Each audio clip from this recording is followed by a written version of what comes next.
അതേലോ, എന്താ മോളെ വിളിച്ചത്? ഞാനൊന്ന് പറഞ്ഞില്ലായിരുന്നോ ഒരു സർപ്രൈസ് കേക്കിന്റെ കാര്യം? അത് നാളെയാണ്. മമ്മിയുടെ ബർത്ത്ഡേ നാളെയാണ്, മറക്കരുതേ. ആണോ? ഇല്ലില്ല, മോള് നാളെ രാവിലെ വന്നോ, ആന്റി റെഡിയാക്കി വെക്കാം. ഓക്കേ. പിന്നെ ഹാപ്പി ബർത്ത്ഡേ മമ്മി എന്ന് കേക്കിന്റെ മേലെ എഴുതാൻ മറക്കരുതേ. ഡൺ, ആന്റി ഏറ്റു.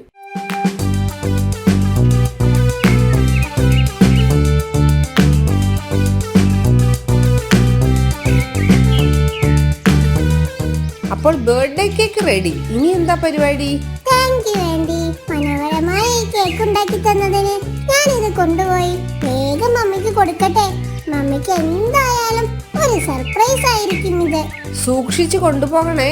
ഞാൻ കൊണ്ടാക്കി തരണോ? വേണ്ട, എനിക്ക് തന്നെ ഇത് ഒറ്റയ്ക്ക് കൊണ്ടുപോയി കൊടുക്കണം മമ്മിക്ക്, പ്ലീസ് ആന്റി. ഓക്കെ ഓക്കെ, മോളുടെ ഇഷ്ടം പോലെ. ബൈ ആന്റി, ഞാൻ വിളിക്കാം.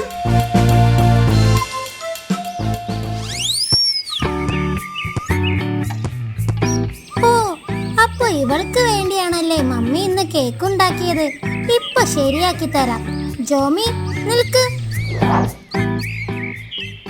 എന്താ ഇത്? കേക്ക് കണ്ടിട്ട് മനസ്സിലായില്ലേ? അതല്ല, എന്റെ വീട്ടിൽ നിന്നും എന്റെ മമ്മി ഉണ്ടാക്കിയ കേക്ക് നീ എന്തിനാ കൊണ്ടുപോകുന്നേ എന്ന് ഞാൻ പറഞ്ഞിട്ടാണ് നിന്റെ മമ്മി എനിക്ക് ഈ കേക്ക് ഉണ്ടാക്കി തന്നത്. ഇന്ന് എന്റെ മമ്മിയുടെ ബർത്ത്ഡേ ആണ്. അതൊന്നും എനിക്കറിയണ്ട. എനിക്കിപ്പോൾ ആ കേക്ക് വേണം. വീട്ടിലേക്ക് വാ. ഇത് ഞാൻ അമ്മയ്ക്ക് കൊടുക്കാൻ വെച്ച സർപ്രൈസ് ബർത്ത്ഡേ കേക്കാണ്. അവിടെ വെച്ച് അമ്മ കേക്ക് മുറിച്ചു കഴിഞ്ഞാൽ നമുക്ക് എല്ലാവർക്കും തരും. എനിക്കിപ്പോ വേണം. താ. ഇല്ല, തരില്ല.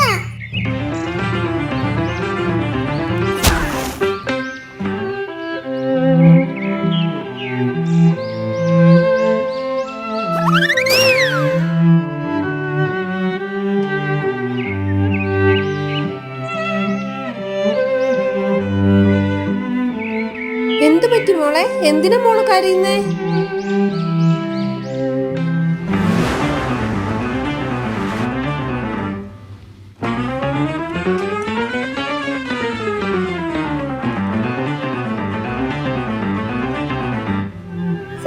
മമ്മിയുടെ സർപ്രൈസ് ബർത്ത്ഡേ കേക്ക് ആയിരുന്നു അത്. സാരമില്ല, മോള് വിഷമിക്കണ്ട, പോട്ടെ. Happy birthday dear.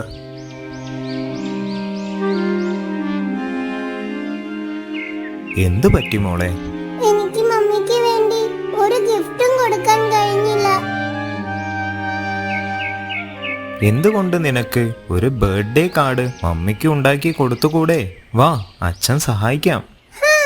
അടിപൊളി idea. Thank you daddy.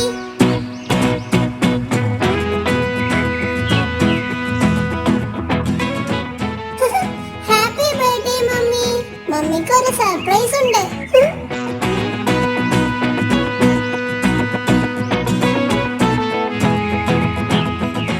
Thank you dear, thank you so much.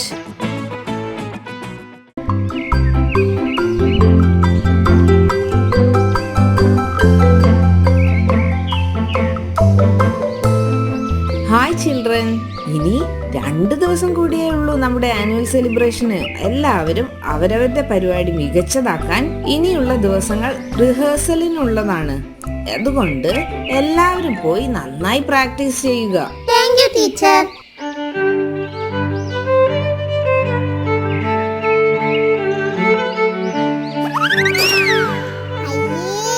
ഇങ്ങനെയാണോ വയലിൻ വായിക്കുക? കേൾക്കാൻ ഒരു രസവുമില്ല. ഇതിനേക്കാൾ നന്നായി ഞാൻ വായിക്കും.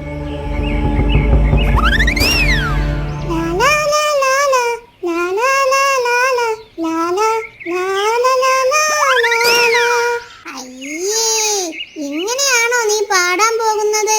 ഒരു താളവുമില്ലല്ലോ. സംഗതി തീരെ പോരാ.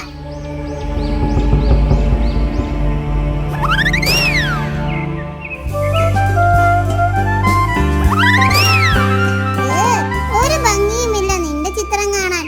ഇതിലും നന്നായി ഞാൻ വരയ്ക്കും.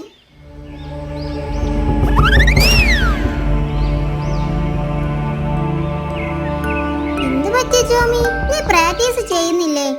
എന്റെ പാട്ട് കേൾക്കാൻ ഒരു രസവുമില്ലടാ. ഞാൻ പങ്കെടുത്താൽ എനിക്ക് സമ്മാനമൊന്നും കിട്ടാനും പോകുന്നില്ല. അതെന്താ ഇപ്പൊ അങ്ങനെയൊക്കെ പറയുന്നേ? ടോമി പറഞ്ഞു എന്റെ പാട്ട് കേൾക്കാൻ ഒരു താളവുമില്ല എന്ന്. ഓ, അതാണോ കാര്യം? അതവൻ എന്നോടും പറഞ്ഞിട്ടുണ്ട്. എന്റെ വയലിൻ വായന കേൾക്കാൻ ഒരു രസവുമില്ല, ഇതിലും നന്നായി അവൻ വായിക്കുമെന്നൊക്കെ. ദേ, ഇവനോടും പറഞ്ഞിട്ടുണ്ട്. അതെ, ഞാൻ വരച്ച ചിത്രം കാണാൻ ഒരു ഭംഗിയുമില്ല, ഇതിലും നന്നായി അവൻ വരയ്ക്കുമെന്നൊക്കെ പറഞ്ഞു. കേട്ടില്ലേ? അത് നീ കാര്യമാക്കണ്ട.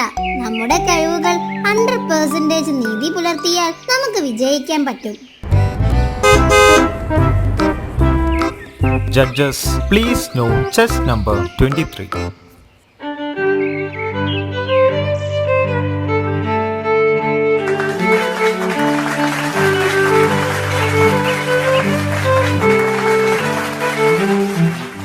അടുത്തതായി പാട്ടാണ്. Judges please note chest number 1 on stage. ലാ ലാ ലാ ലാ ലാ, ലാ ലാ ലാ ലാ ലാ, ലാ ലാ ലാ ലാ ലാ ലാ ലാ.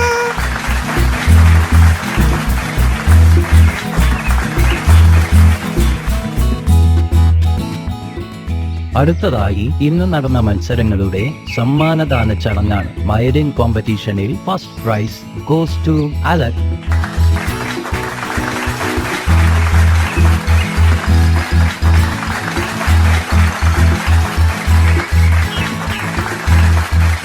അടുത്തതായി ഇന്ന് നടന്ന സോങ് കോമ്പറ്റീഷനിൽ first prize goes to Jomiya.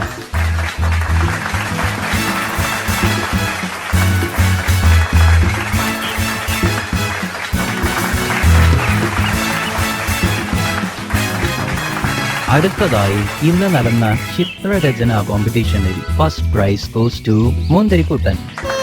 അവന് സമ്മാനം കിട്ടിയോ? അപ്പോ എനിക്ക് മാത്രം ഒന്നും കിട്ടിയില്ല. ഞാൻ വിചാരിച്ചു ഞാൻ മാത്രമാണ് എല്ലാത്തിനും ബെസ്റ്റ് എന്ന്.